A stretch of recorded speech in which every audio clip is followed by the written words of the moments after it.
खुलुमबाय गोजोन फुंबिलि बयनिसिमबो नोंथांमोनखौ आंनि चेनेलाव गासैखौबो बरायनाय बावहरग्रोनाय थाबाय आसा खालामो नोंथांमोना खौरांखौ नायनानै मोजां मोनगोन।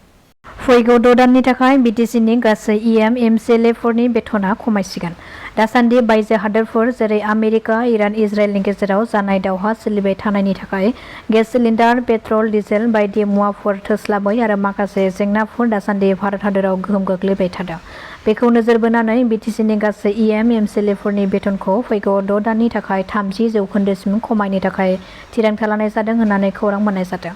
मैया जानानै थांनाय बिटिसि सोरखारनि मोनसे गोनां जथुम इसिमेलाव बे थांखिखौ लानाय जादों आरो बे इसिमेलनि गेजेरजों कक्राझारनि आईटी पार्क स्वामी विवेकानन्द इउनिभार्सिटियाव बिटिसि सोरखारा अनलाइन एग्जाम सेन्टार खालामनाय जासिगोन होननानैबो खौरां मोनबावदों। हादोरनि राजथावनि दिल्लीनि मालवीय नगरनि रेस्टुरेन्टआव गिख्रंथाव अर खामनाय जाथाय। बे अर खामनाय जाथायाव खमैबो 2,000नि बांसिन सुबुंफोरा जिउ गोमादों आरो 10,000नि बांसिन सुबुंफोरा गोब्राब जोखोम जादों। मैया बुधबार फुंनि 8:50 समाव बे गिख्रंथाव अर खामनाय जाथाया जादों। जाथाय जानाय लोगो लोगोनो अर खोमोरग्रा गारिनि हानजाखौ लेंहरदोंमोनब्लाबो अरा गोबां गोख्रैथिजों साग्लोबनायनि जाहोनाव रेस्टुरेन्टनि गासै बाहागोफोरा खामजोबनानै सेवहांगार जादों, जेराव रेस्टुरेन्टआव थाबथानानै थानाय सुबुंफ्राबो गोथाङै खामथारजानानै थैनो गोनां जादों। बे अर खामनाय गिख्रंथाव जाथायाव सोरबा सोरबा गावनि जिउखौ बासायनो थाखायबो गोजौ बिल्डिंनिफ्राय बाज्रुमदों। उननि समाव अर खोमोरग्रा हानजाया रेस्टुरेन्टआव थाबथानानै थानाय गोब्राब हालोदाव जोखोम जानाय सुबुंफोरखौ फाहामथायनि थाखाय बोखांनानै देहा-फाहामसालियाव दैथायहरनाय जायो। बे गिख्रंथाव अर खामनाय जाथायखौ लानानै हादोरनि गाहाय मन्त्रि नरेन्द्र मदि बिथाङाबो गोथौयै दुखु मोननायखौ फोरमायदों आरो बे गिख्रंथाव अर खामनाय जाथायाव जिउ खहा जानांनाय नखरफोरनो सोरखारनिफ्राय 2 लाख रां अनसुंथाइ आरो जोखोम जानाय नखरफोरनो 50,000 राङै अनसुंथाइ होनो थाखाय फोसावदों। बे गिख्रंथाव अर खामनाय जाथायखौ सर्ट सार्किट जानानैनो खामनायनि सन्देह खालामनाय जादों। रायजल दलनि आफादगिरि आरो शिबसागरनि एमएलए अखिल गगৈनि आंगो बिमाया रुंसारि जाबाय। मैया फुंनि 6:20 समाव 96 बोसोर बैसोनि बिमा प्रियदा गगৈआ जोबथा हां बोयो। गोबाव समनिफ्रायनो बेरामजों गाग्लोबजानानै फाहामथाय लाबाय थानाय समावनो गुवाहाटीनि गंसे देहा फाहामसालियाव रुंसारि जायो। बिथांनि जिउ खहा जानायखौ गिबि मन्थ्रि ड हिमन्त बिश्व शर्माया गावनि मोनसे पस्टनि गेजेरजों गोथौयै दुखु मोननायखौ फोरमायदों।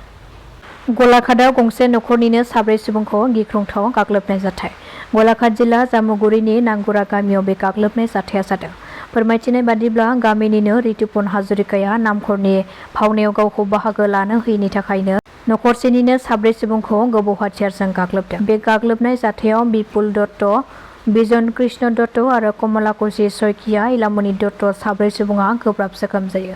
बे जाथाय जानायनि उनावनो गाग्लोबग्रा दुथां रितुपन हाजरिकाखौ पुलिसआ एरेस्ट खालामो।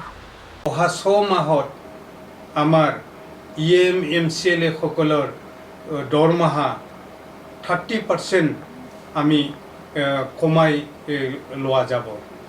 আজি সিদ্ধান্ত হৈ গ'ল, মানে গোটেই যিটো ক্ৰাইচিছটোৰ প্ৰতি লক্ষ্য ৰাখি আগন্তুক 6 মাহত বিটিচিৰ সকলো এমচিএলএ সকলে মানে নিজৰ দৰমহাৰ 30% কমাই লোৱাৰ সিদ্ধান্ত ইতিমধ্যে আমি আজি ইচি মিটিঙত পাছ কৰিছোঁ। বৰ্তমান যিটো মানে মিডল ইষ্ট এছিয়াৰ আমাৰ সাউথ এছিয়াৰ যিটো যুদ্ধ,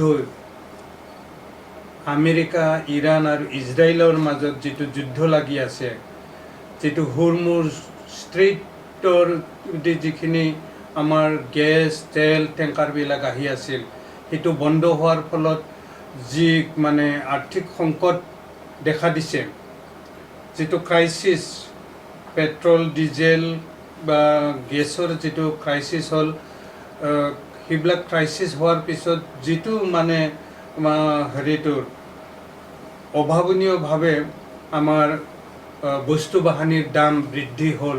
ডিজেল পেট্ৰলৰ দাম বাঢ়িল, ডিজেলৰ দাম বঢ়াৰ লগে লগে খাদ্য বস্তুৰ দাম বাঢ়াৰ মানে ইতিমধ্যে আৰম্ভ হৈছে। এটা মানে ইকনমিক ক্ৰাইচিছ এটা আমাৰ দেশতো আৰম্ভ হৈছে।